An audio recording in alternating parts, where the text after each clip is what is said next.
Hey folks, welcome back to Bones Backyard Homestead. On today's episode, we're working on the Great Wall of Bones Backyard Homestead. Hey y'all, like I just said, today I'm gonna be working on the Great Wall of Bones Backyard Homestead.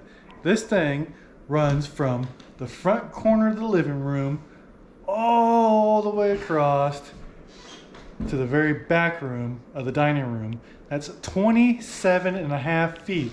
That equals about 220 square feet. So it's gonna be a lot of work today. But what I'm gonna try to do is if I can get this whole entire nut wall knocked out and work on the corners, then I should be able to paint this wall and be one step closer to getting this project on its feet. So let me show you the wall a little bit more in detail. All right, so up against this back wall, this is all chew marks.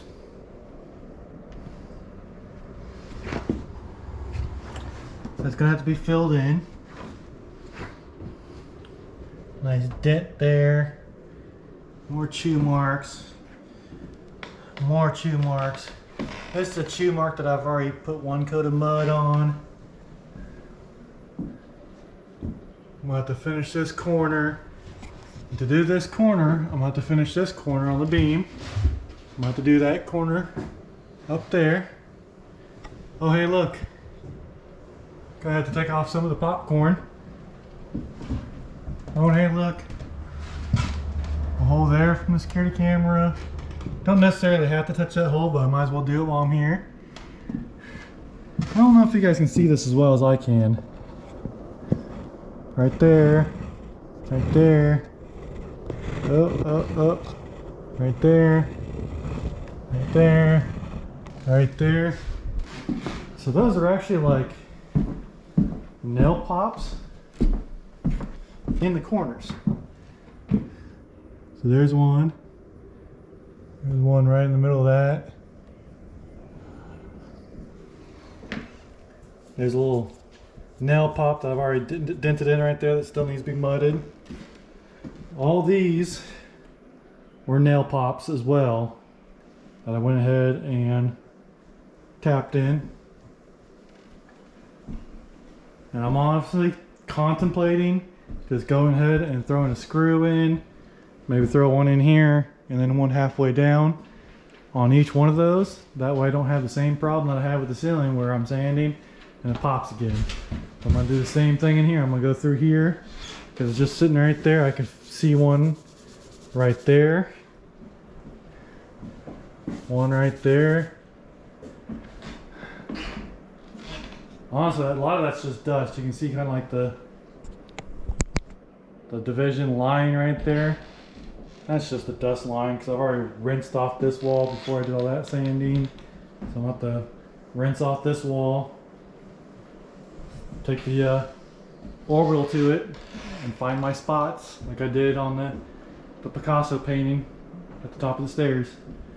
Alright, like I was just saying, I'm going to have to scrub the wall, get my orbital out, find all my high spots, find all my low spots, put a coat of mud on, let it dry, sand it, put another coat on, sand it, and then I'll be able to paint if I can get enough done.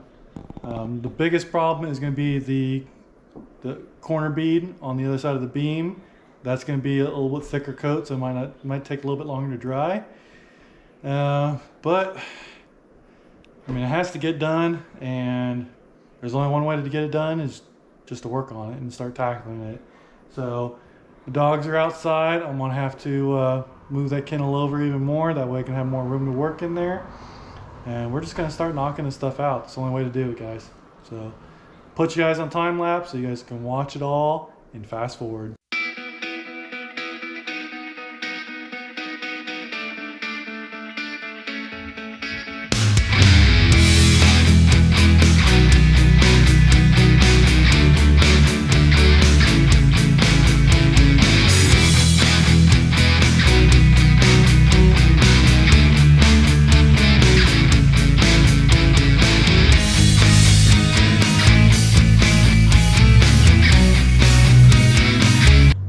So next day, I'm gonna go ahead and take my orbital with 120 grit. I'm gonna go ahead and hit all this stuff.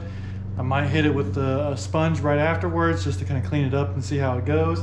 I know there's gonna be spots, especially behind where the dog kennels were at and they did all this scratching on the wall. That's gonna need a second coat for sure. So I'm gonna go ahead and sand all this stuff and we'll just see where we're at.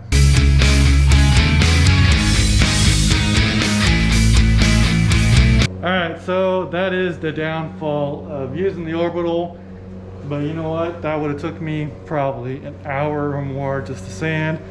It's looking really good. Everything's pretty smooth. There are a couple spots that I need to just tweak just a little bit. I mean, you guys are not gonna be able to see it on the camera or anything, but there's a couple small little spots. Now you may ask why I decided to go with the sander instead of going with a sponge. So the problem with the sponge is that as you're working with the sponge, it actually kind of like rounds over the edges but doesn't actually get to the depth of the problem. And that's what I think the previous owner did when they were patching holes, because as they put a brand new coat of paint on there, they used like a gloss paint and you can actually see the hump in the paint. And at least using the sander or even an orbital sander, you're actually going to knock those completely flat and you're going to have a better paint job in the end, at least in my opinion. So that's why I go that route. Now the only reason I am going to hit this with a sponge is, I mean, it's kind of hard to see this on the camera, but this house is now like fogged over with drywall dust. So I'm gonna, you know, the dogs are outside, they're breathing fresh air, I'm wearing a mask, I'm breathing somewhat fresh air, and I'm gonna let this dust settle, probably go here in a little bit. When it settles more, I'll let the dogs in, but after that, then I'm gonna run and go ahead and get the paint, because honestly, I'm hoping to be painting by tonight, but honestly, like now I'm thinking about it, it's not gonna happen, because like I said, these areas where I had to fill in the drywall from the dog scratching, you can see it's not ready. And there's that patch, that patch, that patch right there, patch right by the outlet, that one right there. This one's actually decent because that was the second coat, and that one's good. I actually finally got this patch. I don't even know what this was. I don't know if the previous owner was trying to do something. It was a perfect square, and it's nowhere near the chimney, so I don't know what that patch was, but that's perfect now. So maybe not. A little bit of lip there. I might have to. I don't know what I'll do with that yet. It's only that last couple inches. We'll see. My corner's looking really nice. Just gotta put a second coat over here. So I'll do that before I leave to get paint, get a late lunch.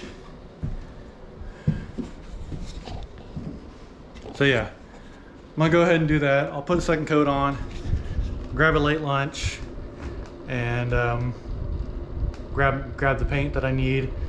Probably grab a few gallons. I know I have like half a gallon left from previous rooms, but I don't want to run short. This is 220 square feet, and if I remember, 1 gallon can do like 100 square feet. Maybe, I don't know. Maybe it's 400 square feet, but that's probably what it is. It's probably more than that, because it's probably more than the 100 square foot, but the ceilings took more because they weren't primed, so they were soaking up more of the paint. So, but it's not going to harm anything. Like I said, every room in this whole entire house is going to be the same paint scheme. So if somebody wants to come in after the fact and redo it all, that's up to them. But I think it's going to look better as the whole entire house as one paint.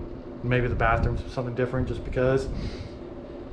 But with the open concept like this, it just makes sense, especially when you got a long wall.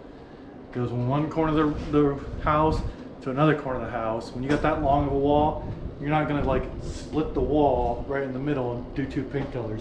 It's not gonna work. So that's just my 2 cents. So I'm gonna mix up a small batch of some mud, fix those, find the couple little spots I was talking about that didn't quite get filled in, and put a coat of mud on those, and yeah, go get some paint.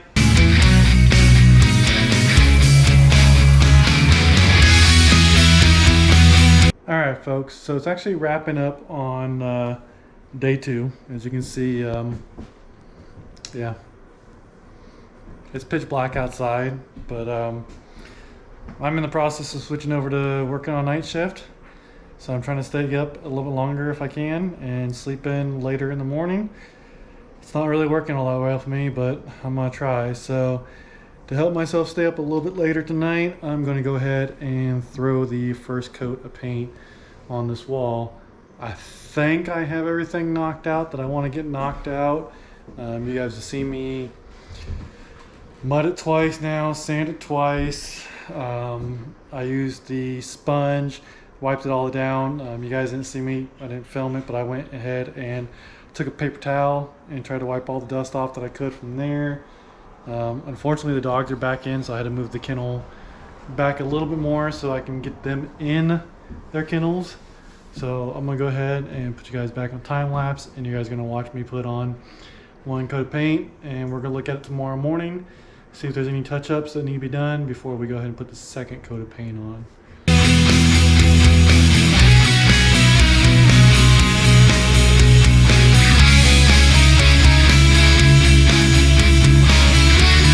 All right, folks, so it's the next morning. Yeah, I said morning. I'm still not getting my body used to the whole, it has to stay up all night. It doesn't want to do it. It doesn't want to sleep in. So figured, what the hell? Might as well get the second coat of paint down. There are a couple minor imperfections that, you know what? I'm gonna go ahead and throw a second coat on it anyways and just hope that it works. I mean, so if you guys are wondering why I didn't really get the corner there really good, I'm putting crown molding on everything, so honestly I don't need to. If I wasn't going to be doing the crown molding, then yeah, I'd go through there and edge paint it and stuff like that, but don't need to for what I'm doing. Yay!